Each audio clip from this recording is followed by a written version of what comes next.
Okay. Next మన అర్జున్, అంబటి అర్జున్, ఆ, ఆయన ఆట ఎలా అనిపించింది? తను చాలా బాగా ఆడతాడు. తన ఆట చాలా బాగుంటది. అమర్దీప్ అమర్దీప్ కి కొంచెం వాయిస్ రేజ్ అవుతుంది చాలా, ఓకే. కొంచెం కోపంగా ఉంటుంది. శివాజీ గారు మన పల్లవి ప్రశాంత్ ఒకసారి తిరిగి నడుచున్నా అన్న నువ్వేం నేర్పొద్దు మాకు అని చెప్పేసి ఆ, ఎలా అనిపిస్తుంది? ఎందుకంటే ఆయన అందరికి సపోర్ట్ చేస్తాడు. అటువంటి ఆయనే పల్లవి ప్రశాంత్ తిడతాడు, నువ్వు అవసరం లేదు నాకు అని. అది కరెక్టేనా మరి? కాదు. కాదా? ఓకే. ముగ్గురు టాప్ 3లో ముగ్గురు పేర్లు అంటే ఎవరి పేరు చెప్తావు?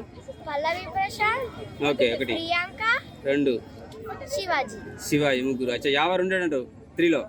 యావర్ అంటే ఇప్పుడు తన ఆట కొంచెం తగ్గిపోతుంది. ఓకే. విన్నర్ ఎవరంటే? విన్నర్ అయితే అంత చెప్పలేము.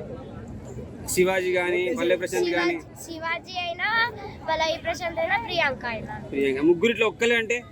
ముగ్గురిట్లో ఒక్కటే అంటే చూడాలి. చూసే చెప్తావా?